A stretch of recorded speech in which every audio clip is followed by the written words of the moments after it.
And welcome back to Spiritual Strength. Today we're here with the great Michael Lofton. Michael, thank you for joining us. Reason of Theology. Thank you so much for having me, Gene. How are you? Great, great. Glad to have you on the show. You're really a man who's had a very big impact on my understanding of the church and really coming back from a position of having a much more balanced and nuanced understanding from a radical traditionalist point of view. And you were doing it in a period of time where it almost couldn't be more unpopular to do it. So Yeah. I got to really thank you for holding the line there. Oh, well, I appreciate that. Yeah, it's certainly, not a popular position, which is ironic. You would think that assenting to the magisterium would be very popular Uh, with Catholics. Um, Evidently, it's quite the opposite.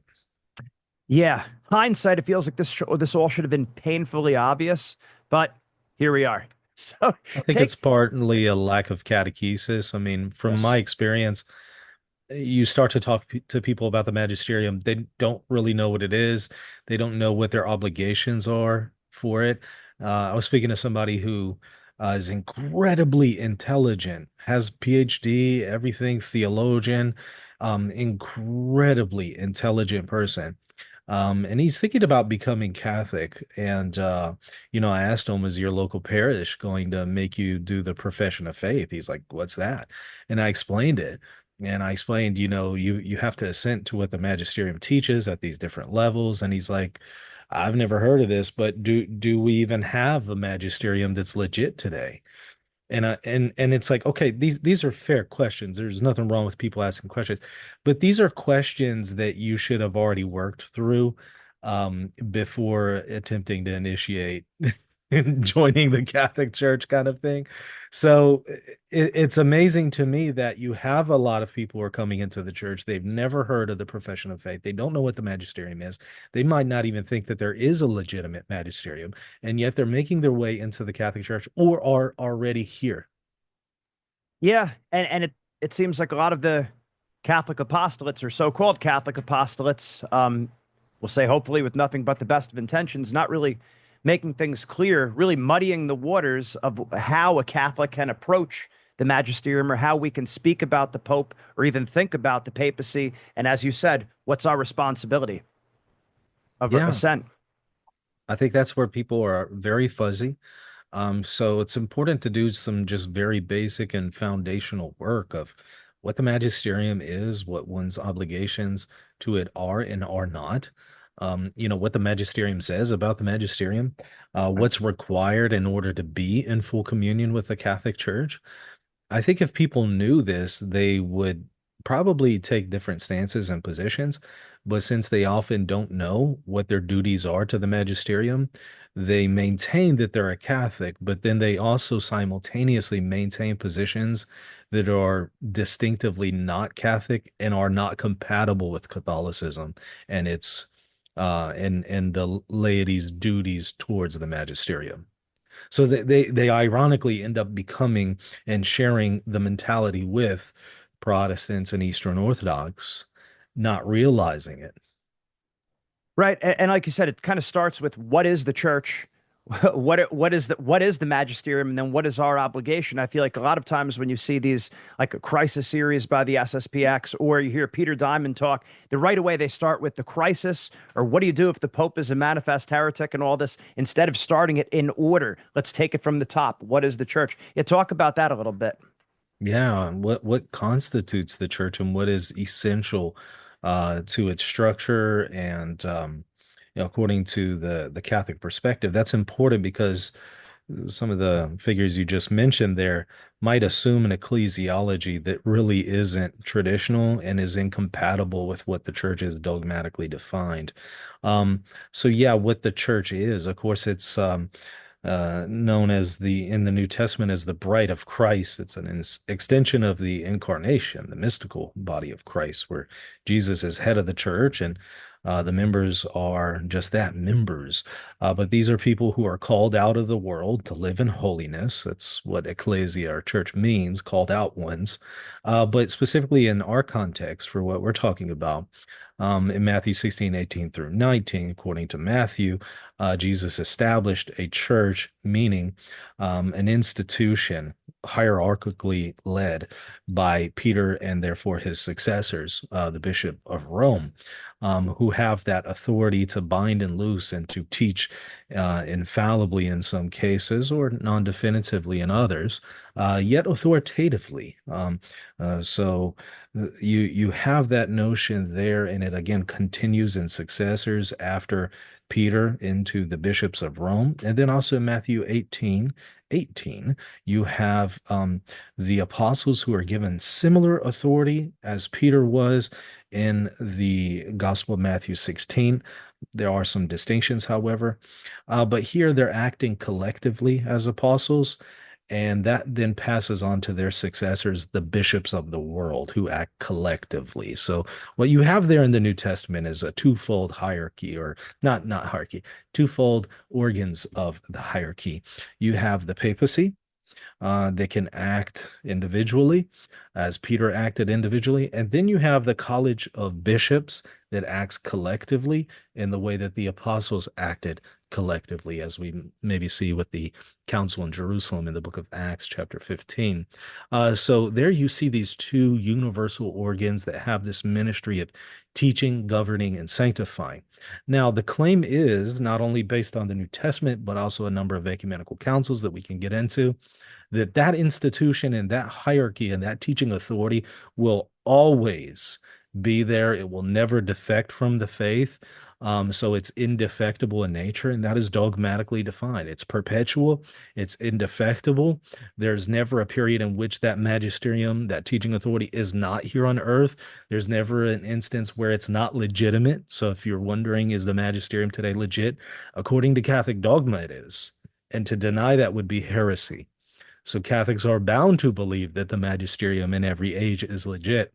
Um, and so, yeah, anybody who would then tell you, perhaps like a set of a contest that you mentioned there, that there currently isn't someone who is on the papal throne, and there hasn't been for several generations now, that's just simply not what the church teaches. It teaches that that teaching authority is perpetual and exists in every age, and there will always be successors to Peter in every age. Um, so when you look at it that way, you see a hierarchy that is established in the New Testament that endures throughout every period in church history, and it has a certain teaching ministry.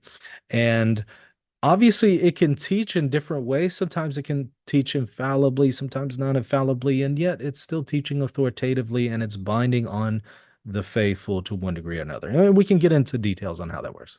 Yeah, well, I mean, I thought that, see, when I was coming back from this whole radical traditionalism path, you presented a lot of magisterial documents and theological manuals that were pre-conciliar because you made the comment, I know a lot of you aren't going to be paying attention to anything after that, and that's exactly where I was. So when you showed that continuity, that no, that you can't dissent from the official teachings of the church, much less accuse the Pope of heresy, right? These things that are kind of like basic, you showed that, as well as a charism of safety, a certain protection that the Holy Spirit provides whenever the church is teaching, right? Because Mhm.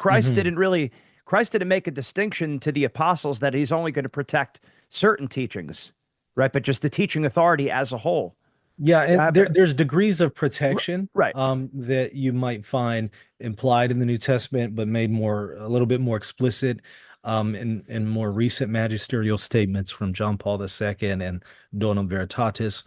Um, so you have protection against error in cases of infallible teachings. Right.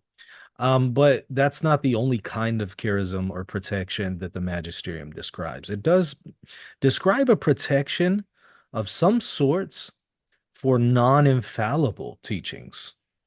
But if they're non-infallible, by definition, they could be in error. So what kind of protection is this, right? So that's kind of what the debate is. And some might argue it's a protection from an error being so severe that it's of the level of heresy, because not all errors are created equal. Some are graver than others and higher in the theological notes than others. But some might argue, well, at the very least, that charism protects airs of the magnitude of something heretical. In other words, the airs that can creep in would be of a much lower nature. But you mentioned there the case of heresy and the papacy. I actually just saw an Anglican minister on a Catholic show just recently saying that there was a person who contacted them or chatted in through a comment section or something and said that the problem with the claim that the papacy teaches heresy is that the private individual doesn't get to make that judgment about a pope. Um, and that's true. The Eighth Ecumenical Council says only a pope can judge a predecessor pope as heretical. He could do so either individually or with an ecumenical council in the case of the Sixth Ecumenical Council and Pope Honorius. But no individual, private individual can say, okay, the pope is teaching heresy. Only a pope can determine that. But the person was explaining that to this Anglican minister, and for some reason, that point fell short on him. He didn't understand that. And he's like, wait, this makes no sense. Um, what you're saying isn't true. There have been heretic popes. And the question of whether or not there have been heretic popes is different than who determines that the pope is a heretic, right? Two very different questions. And the question of has a pope ever been in heresy is one question, and I'm happy to entertain that question. That's very different than who determines that the pope is in heresy. Two very different things. And from the Catholic perspective, the private individual doesn't get to determine that. Only the Pope himself can determine that. Right. And then also distinguishing between when he's exercising his official teaching capacity versus as a private person, which is a big distinction, massive Yes, distinction. of One has course. And one has a certain protection. Go ahead. yeah, the case of like the private opinion of a pope, there's no protection for those. The pope could say something outrageously heretical. Um, from the Catholic perspective in his private person as a private theologian. That is possible. And here, private is not necessarily like behind closed doors. Private means he's not exercising his authority as pope. So it could be very public. It could be in a TV interview, or, the Pope certainly could utter something incredibly heretical, or worse, blasphemous. Popes are not impeccable. However, the claim is that when they exercise their authority as Pope, even if it's not the full weight of that authority, i.e., infallible teachings, even if they're teaching non-infallibly, there is number one, an obligation to assent at a particular level for the average layman, and there are some protections guaranteed even for those non-infallible teachings. But of course, those do not apply to the him expressing an opinion as a private theologian. Right. And it would seem like it would be necessary if the Pope can bind our conscience as well as have us morally have a moral obligation to abide by canon law, things like that, to bind us to something so grave as heresy or something that's sinful Yeah. would seem to frustrate the indefectibility and the protection. It would frustrate the nature of what the church is. Spot on. That's the point. If the Pope teaches heresy non-infallibly, the Magisterium is saying that you have to assent to teachings that are in the category of non-infallible teachings. That's the profession of faith, concluding paragraph 3. There are rare exceptions where a well-trained theologian, in rare cases, according to Donum Veritatis, paragraph 31, is able to withhold assent. Not the same as publicly dissenting and rejecting the teaching, two different things, but it allows, in rare cases, a person to withhold assent. On the whole, however, it requires everyone the average person, to offer that religious submission of intellect and will. Now, if they're offering that to something that is technically heretical, yeah, you have a disaster. That's a massive problem. Um, and so now that also not only introduces a problem of the church is expecting you to be bound to something that's heretical. Um, and number two, you have the problem of who determines that this is heretical. If it's the private individual, then we're back to Protestantism, where ultimately you're in the driver's seat and you're the one evaluating the magisterium. But that defeats the whole purpose of having a magisterium. The whole purpose of having a magisterium is that you're not in the driver's seat. You're not engaging in this Protestant or non-Catholic Eastern Orthodox endeavor. You're assenting to a magisterium because the magisterium is supposed to be guided by God. And so, if you're now back in the driver's seat and you're deeming the magisterium to teach heresy, well, why do you even need a magisterium at that point? You don't even need it anymore because if you're ultimately the one who's determining what is right and wrong, get rid of the middleman, get rid of the magisterium, determine for yourself. And by the way, if you've deemed the magisterium to teach heresy, sounds like you're a better and more reliable guide than the magisterium. So why would you even need it at that point? If it can point you to heresy and lead you to heresy, sounds like you don't need it. Right. As well as promulgating a mass that's evil in and of itself. Not talking about abuses. It would be the same thing. How could the church, to establish a law, much, especially what touching upon the sacraments, that now all of a sudden that could lead you to hell? It's It another just one. doesn't make any sense. Yeah, and that's of course related to the role of the magisterium, not only teaching but sanctifying and governing. If it can err so extremely in the matter of sanctifying, that is liturgy, the where it's feeding you poison liturgically, um, sounds like you don't need it. Sounds like you're better off without Right. it. If Right. um, if you got somebody who every day is giving you poison for medicine, sounds like you need to get that person out of your life. And so I think that's why a lot of people have come to the conclusion, well, that the magisterium is teaching heresy and is feeding me poison liturgically. I think that's why some of those people end up leaving the Catholic Church, go into Eastern Orthodoxy or something else. Because it makes sense. It sounds like you're better off without it. But then the question is, has it actually fed you heresy? Does it actually teach heresy? Does it feed you poison? You might need to reevaluate that question. But if you've come to that conclusion, it makes sense why people would leave the church. What blows me away is that people come to the conclusion that the church is feeding them poison. They come to the conclusion that the church teaches heresy, but then they still say they're Catholic and remain Catholic. I don't think that they're in good standing with the Catholic Church. I don't think that they're fully Catholic anymore when they reach that point. In fact, that's not my opinion. That's according to the magisterium, they're not Catholic. But be that as it may, they still identify as Catholic. And that's what just blows me away. I just think if you've come to that conclusion, why are you still sticking around? What's going on here? Right. It's almost like, yeah, they know better than the Pope. They know better than the church. And again, most of these people have no, and I was guilty of this too, no formal theological training, no formal philosophical training. You see a couple memes on social media. It seems like these well-informed people who have doctorates in all these different areas, seems like they know what they're talking about. And They're yet saying none it of them emphatically. Yeah. And none of them actually are experts in the area of the magisterium, I've noticed, by the way. They usually have a doctorate in philosophy or something and have almost no understanding of theology, let alone ecclesiology, which is necessary. That's what's a requisite knowledge to really understand the magisterium. They generally are very weak in those areas. And people will see, okay, well, it says doctor or they're a professor. That doesn't necessarily mean that they're competent in this area. You can be competent in the matter of microbiology or an expert in microbiology. That doesn't mean you're competent in, I don't know, chemistry or something like that, right? It's the same way when it comes to these questions of theology. You might be an expert in matters of Aquinas's philosophy of the beatific vision. That does not give you an expertise or even a competency in matters of ecclesiology at all. But people tend to confuse those things. Right. And when you say things like this, then all of a sudden you become labeled a Pope splainer.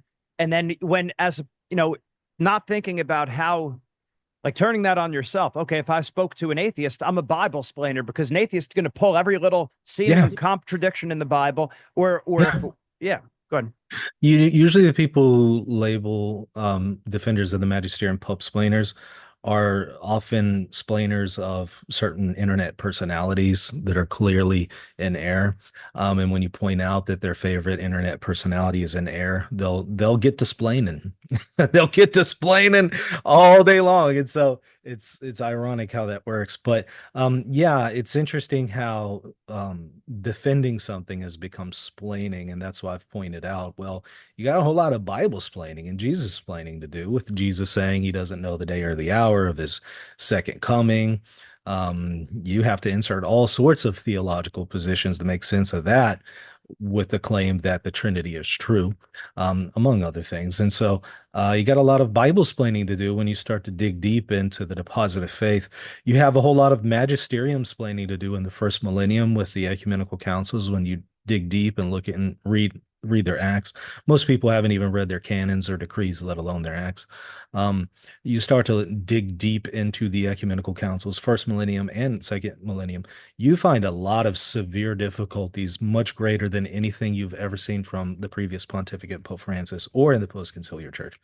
Um, but people are willing to swallow that pill and have no problem with it. So they have no issue, I guess, magisterium splaining in that time period in church history. But for some reason, when it comes to the previous pontificate, anytime you attempt to defend the magisterium, that becomes pope splaining. So I think this boils down to people are ignorant, usually, who are the people who are making these claims. They're ignorant, and they're not aware of how hypocritical and inconsistent they are. But I also have to conclude that a lot of them just aren't even listening. They're not paying attention.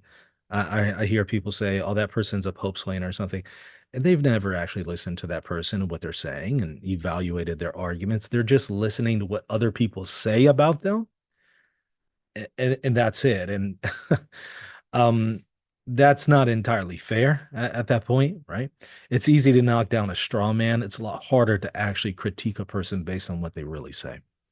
Right. And a lot of these people consider themselves pretty serious Thomists. And the downside of that is if you're gonna be a Thomist, be a Thomist all the way, where you steel man the other person's position, actually listen to them and Yeah. try to actually engage with their central point rather than like of course, a straw man That like you see all the that's time. what I do. And I always bring up my critics on the screen. I show people a video of what they say and then I respond. That way people can evaluate me in real time.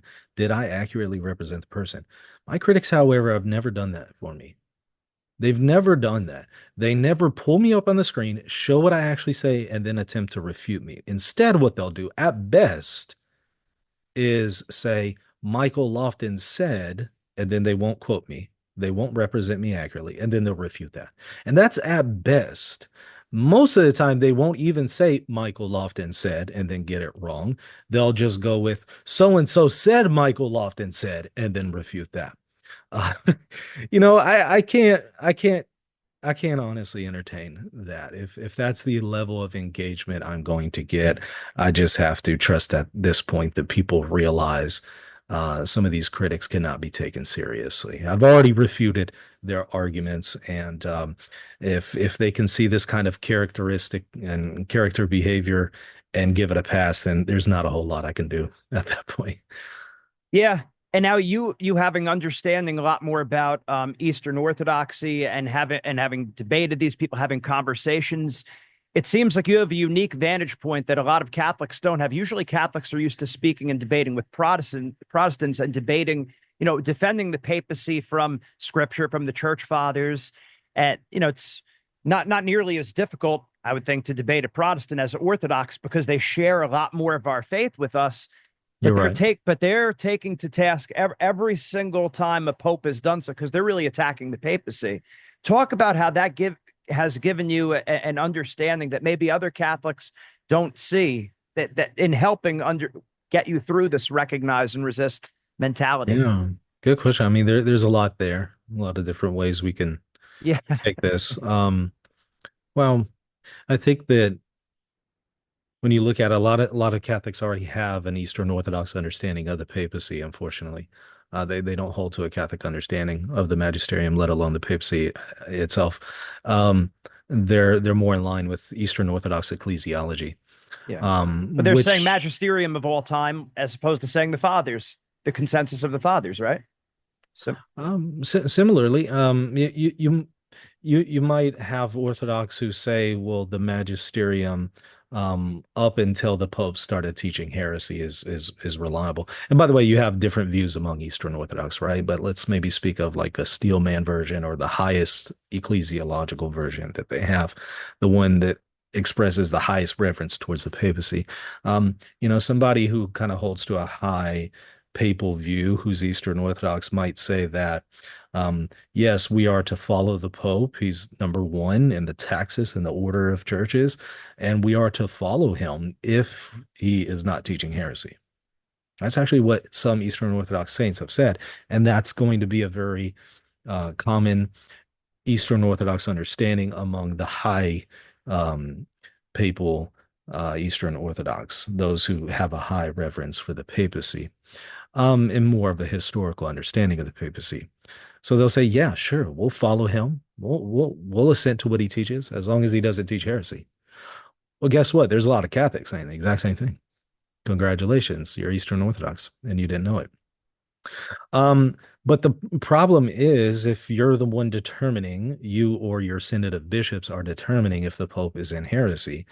Again, that is contrary to what the ecumenical councils that are deemed to be ecumenical by the Catholic Church have taught. So the Eighth Ecumenical Council for Catholics is not the Eighth Ecumenical Council for some Eastern Orthodox.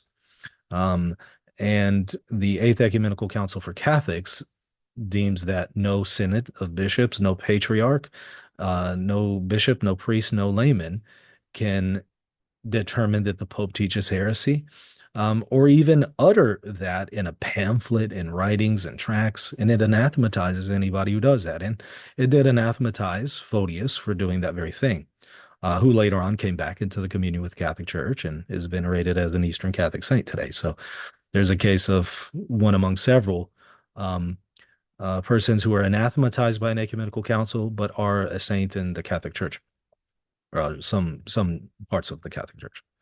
Um, so yeah, here you can see if you're going to follow the Catholic understanding of the magisterium, that position from Eastern Orthodox is they're just not compatible.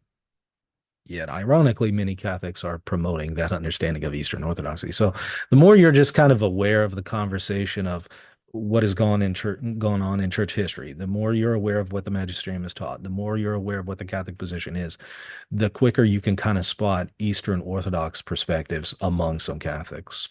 Does that help answer your question? I think so because you are going to have to say things. Well, what did the Pope do as a private person versus official teachings? You're making that distinction. You're making the Certainly. distinction, but you're explaining what development of doctrine is. You're Yeah. explaining why the living magisterium is important and how that has continued and Hmm. will continue in perpetuity. So it's all those distinctions that you would make discussing this with an Eastern Orthodox that you wouldn't necessarily make with a Protestant to the same extent. I feel like because we have more in common with them. There's more in common, and they're going to appeal to more ecumenical councils in the first millennium than your average Protestant would. They affirm an episcopate, they affirm apostolic succession, they affirm some role of the Bishop of Rome. That's usually a whole lot more than what a Protestant would concede. And also, Eastern Orthodox tend to be more knowledgeable of church history than a Protestant. And Right. so, yeah, your standard typical arguments that you see used against Protestantism will not be effective against your average standard Eastern Yes. Orthodox. Um, but so you will kind of have to step it up. But ultimately, I don't think that the Eastern Orthodox have a position that is consistent, not only with some of the things that they themselves are claiming, but also with what we find in the first millennium. Right. And I feel like a lot of the traditionalist movement and myself when I was there too, where the arguments that I would have made to just ordinary Catholics, I hate to say Novus Ordo Catholics because that's not what it is, right? It's just Catholic. We Hmm. wouldn't be able to make some of those same arguments to someone who is Eastern Orthodox because they would call us out on the inconsistency of our own argument. So when Hmm. we're whoever we're arguing with, we need to be consistent with throughout, whether I'm speaking to an atheist, a Hmm. Protestant, an Orthodox, or recognize and resist. My argument needs to be airtight to satisfy all of them. I guess that's what I'm trying to say. That's what I noticed what you were bringing to the table that I didn't Hmm. see in a lot of other people. It was consistent all the way through, no matter who you're speaking to. Yeah, so you might see some Catholics who tell Protestants one thing but something else to Eastern Orthodox, and they're not consistent, and that's why you have to have a consistent, well thought out ecclesiology, which would need to be the ecclesiology of the Catholic magisterium if you claim to be a Catholic. Now, if you don't want to be a Catholic, fine, figure out your own ecclesiology, pick and choose whatever you want. You have that option. There's plenty of Protestants that you can join in that endeavor. There's plenty of Eastern Orthodox and Orient Orthodox you can join in that endeavor, or you can start your own community. But if you're going to claim to be Catholic, you need to adopt Catholic ecclesiology. And when you look at Catholic ecclesiology, it has already taken into account these things, and it is consistent in its message towards both Protestants and Eastern Orthodox, towards both. But so many are just not aware of what the Catholic Church teaches. So they end up saying one thing to one group, something else that's contradictory to another. And it leaves people who are attempting to work through the issues and take it seriously confused, to Yeah. say the least. Yeah, and I remember you saying that understanding the Magisterium, and I bought your course, went through it, the videos of the Magisterium you're teaching, which I thought was excellent. That would be one of the hinge topics of our time, the Magisterium, and ecclesiology. I guess talk about your path through that, your journey, because didn't you have well, believe different things at different times, and what brought you ultimately to here? Yeah, there's always been a logical progression to my thought. And I've never made decisions quickly, never flippantly, always taken years to think through something. And there is certainly a logical progression to it all. So it's not just all over the place. And yeah. Well, I come from a Protestant background and kind of early on had to start evaluating questions related to the Catholic magisterium, the papacy, Catholicism, and also Eastern Orthodoxy. And I did a deep dive to a certain degree back in 2011 and prior to 2011 for years, really looking into the issues before I made a decision in 2012 to become Catholic. But even at that time, I'd already kind of looked into a lot of the questions of church history and the magisterium and the Catholic versus Orthodox claims. And I kind of came to the conclusion that it makes more sense to go with the Catholic position. There seems to be a lot more answers there in making sense of the data from the first millennium, but also in offering some kind of objectively identifiable teaching authority. When you look at Eastern Orthodoxy, I don't think that there really is on the universal level a teaching authority.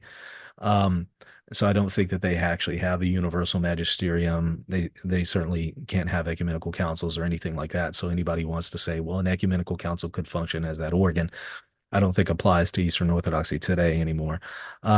So to me, it seemed like in the first millennium, you did have a universal organ that could exercise its authority and not merely by reception, but it actually had the authority at that time to bind consciences. And it was, again, universal in nature. And so to me, it's like, okay, the Catholic magisterium is the only thing that really fits the bill. Um, so I went with Catholicism, but then I kind of got set up for failure by listening to a lot of the content creators out there who were not really knowledgeable in the matter of the magisterium, and I wasn't myself. And so listening to a lot of these people, they were claiming to be Catholic, but then they were saying the Pope is teaching heresy. Pope Francis is teaching heresy. He's going against tradition. He's doesn't accept the deposit of faith and all sorts of things. And you start going down that rabbit hole, and eventually you get to a point where it's like, okay, why am I even sticking around for this? Let me start to explore other options. And I looked into Eastern Orthodoxy and thought I found some answers there. But the more you look into Eastern Orthodoxy, I suppose the less convincing it becomes over the years. I continue to press with questions on matters of ecclesiology and continue to study and learn myself about the magisterium. And the more I did that, the more I realized, well, it really looks like Catholics actually have a coherent whole and picture and answers, whereas the Eastern Orthodox just aren't providing sufficient answers here. And so that at that point really strengthened my resolve to make people aware of what the magisterium teaches and Catholic ecclesiology, because I didn't want people to make kind of the same mistake that I had made. Yeah, and I mean it's such an easy thing to fall into, especially in our American individualistic society, which was Mm. basically founded on revolution. And there's this archetype in the American mind of someone going rogue and discovering something on their own. Hey, look what I found. There's something like that we romanticize about that in America that we have to really be on our guard against, I think.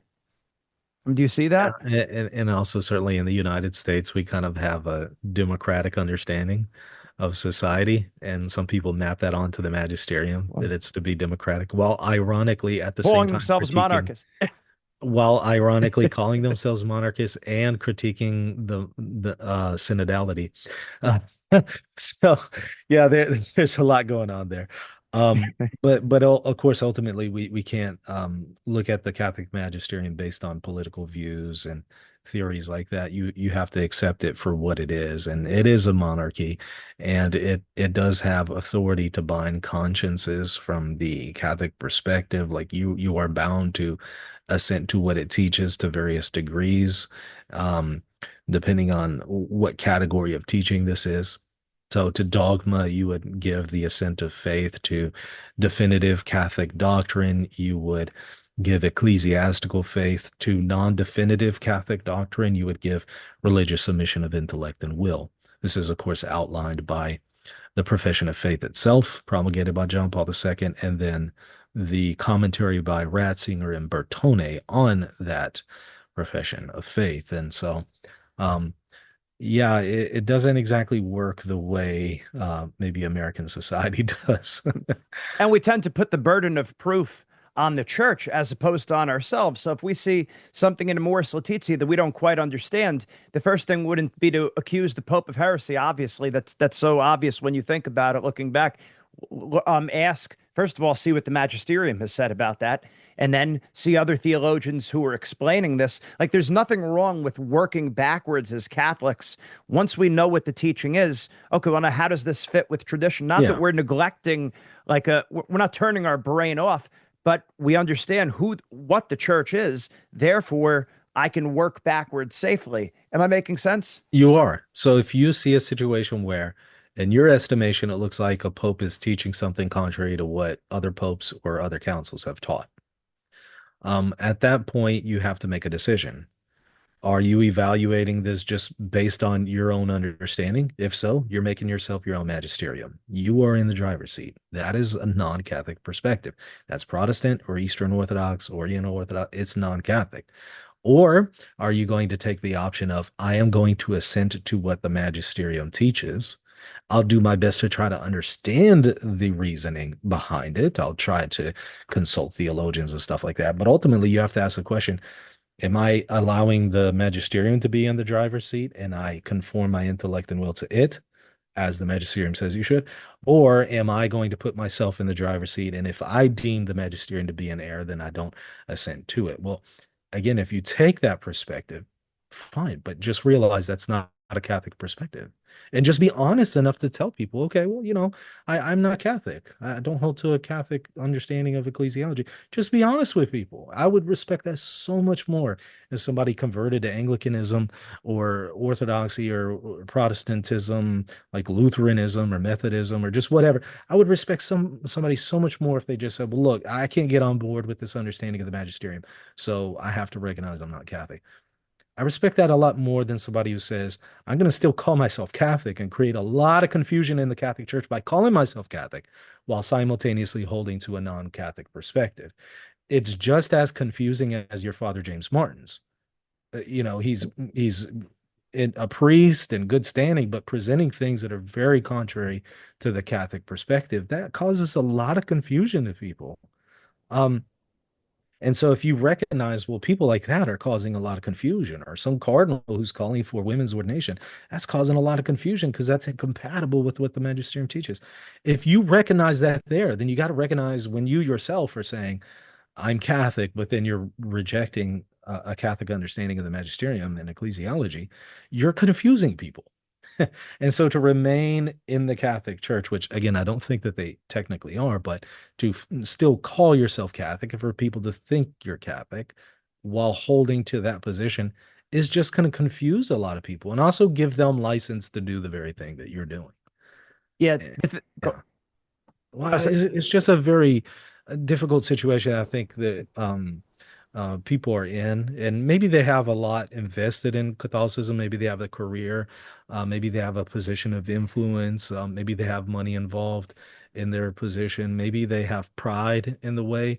So a lot of people, I think, end up remaining in the Catholic Church, um, instead of either conforming to what the magisterium expects of you or going to something that is consistent with a rejection of the magisterium.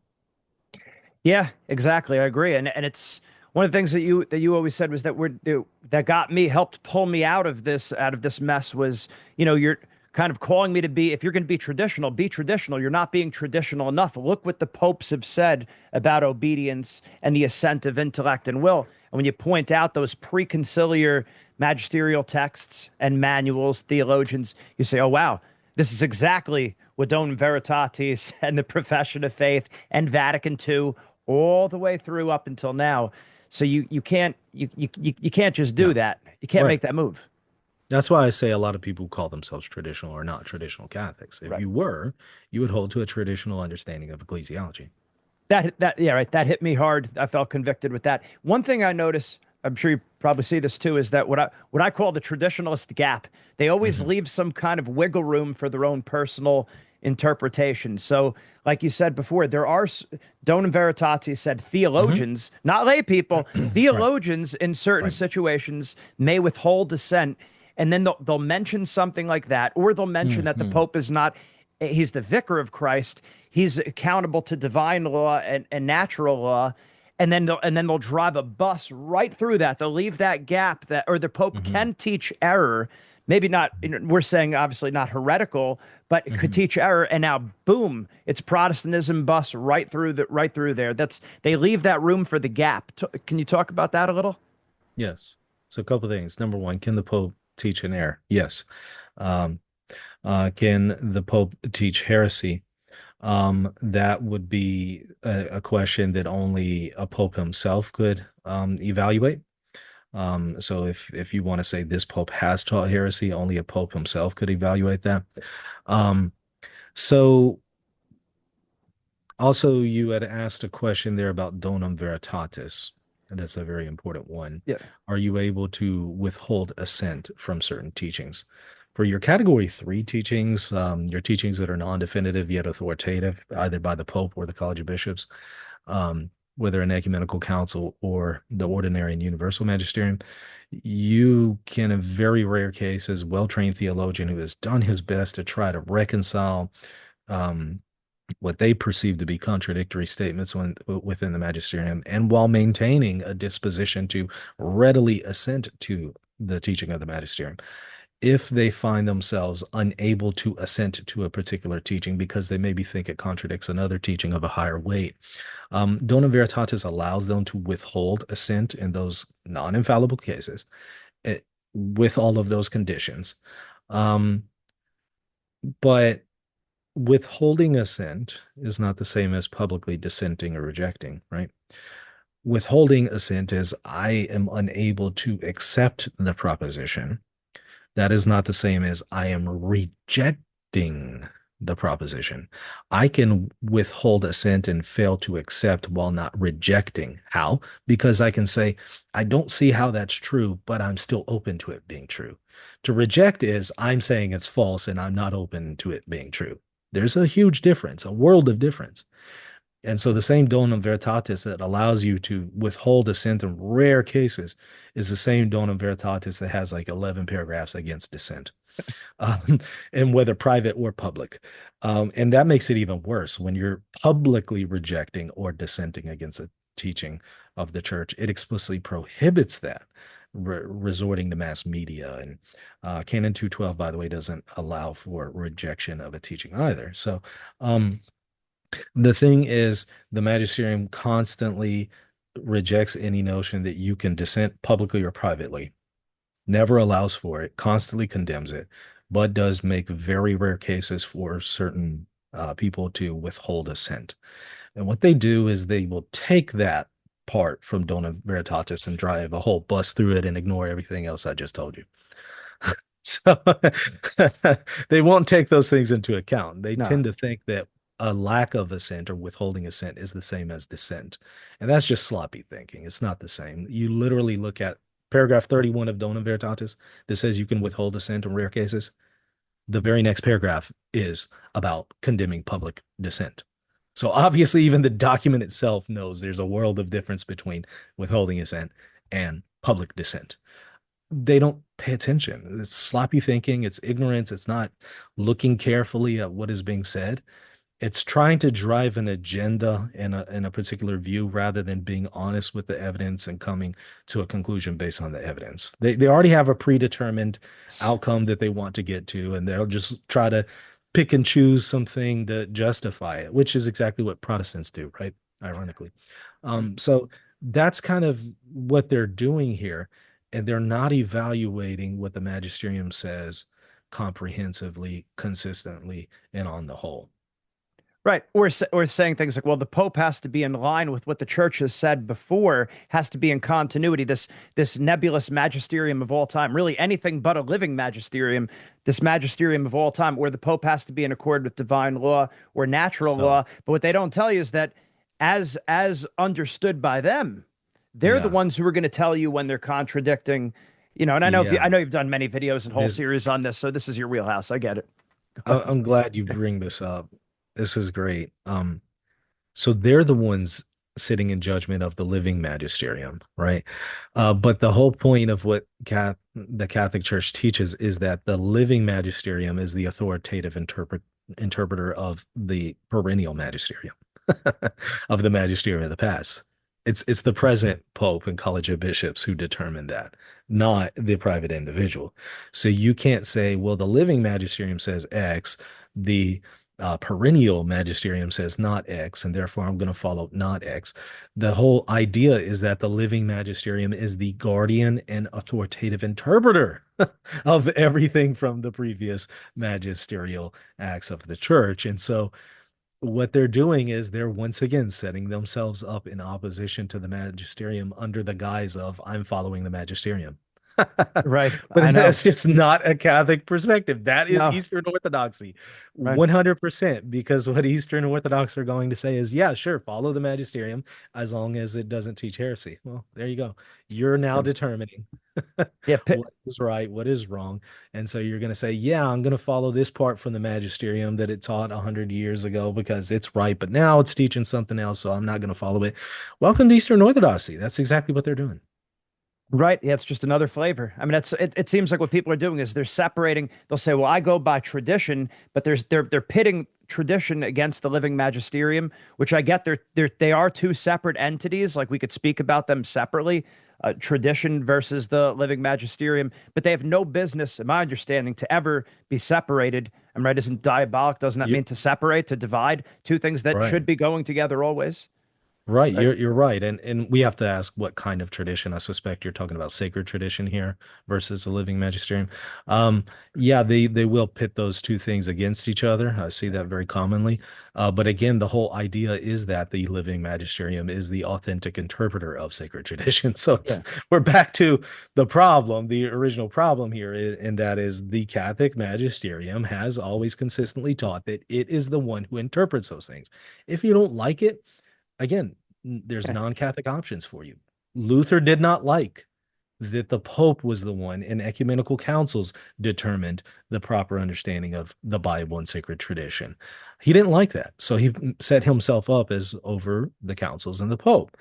So this has already been done before. There's plenty of Protestant reformers who have already done this, and they weren't the first. You have plenty of Eastern Orthodox who did this way before them, way before him as well.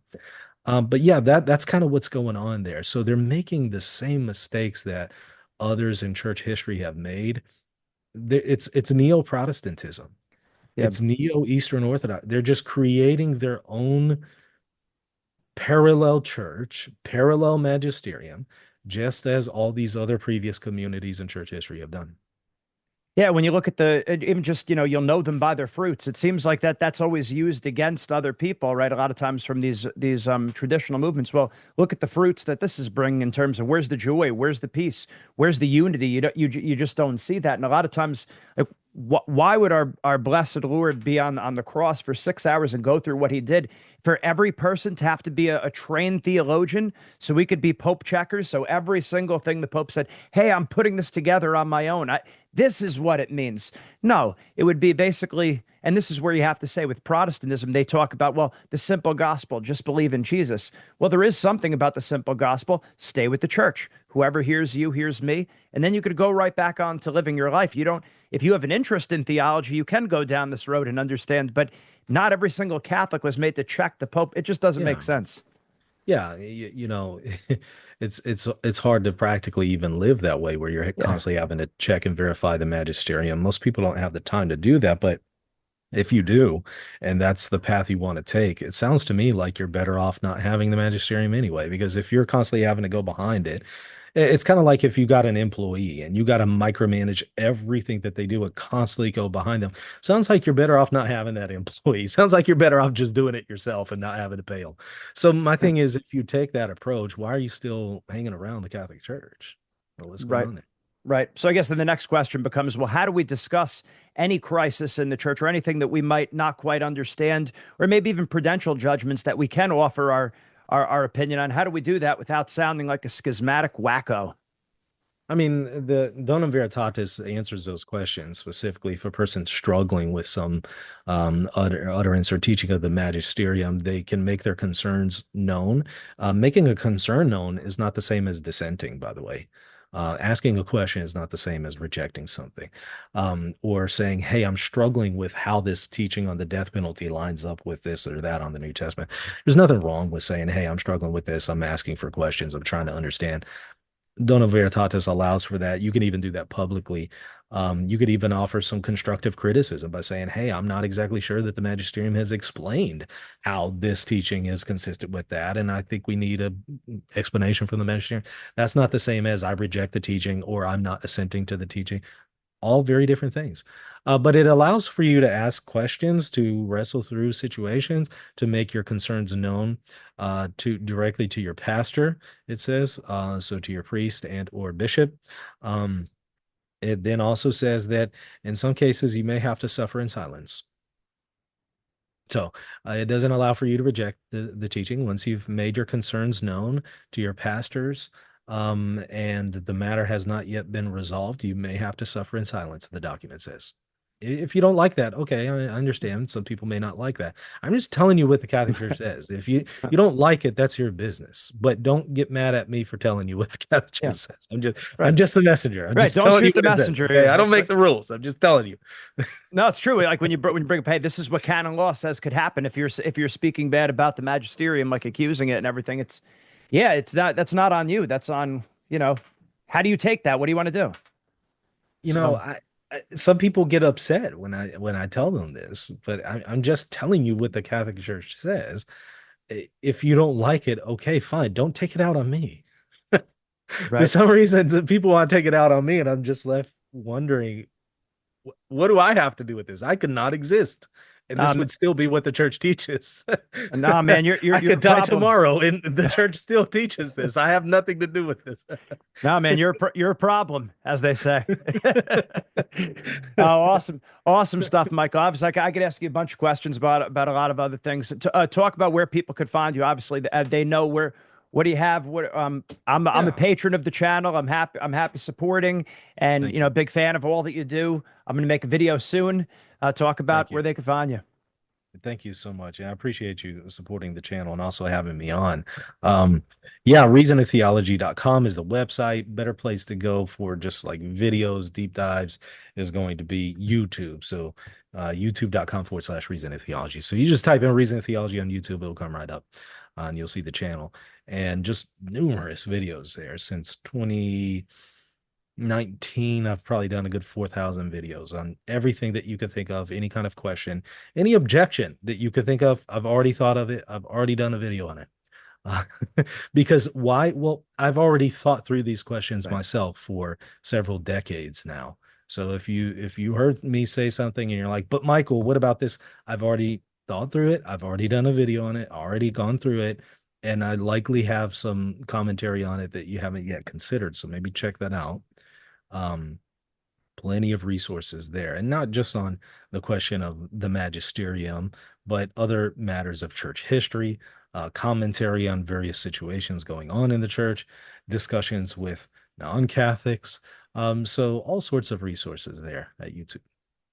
Awesome. Thanks you. Thank you for all that you do, Mike. I really appreciate it. My message to my listeners is, I guess my few listeners that do watch the channel, but hey, the coach inside me coming out, give it a chance. Listen to the arguments, the words that Michael's saying. Watch his videos, and if you don't like, if you don't believe it, that's fine. But hear him out.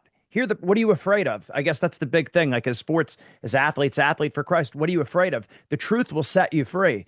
If it's false, that will come to light. If it's true, that will come to light. And we should have the courage to follow the truth wherever it leads. And Jesus says, I am the way, the truth, and the life. So what are we afraid of? So thank you again, Michael, for all that you do.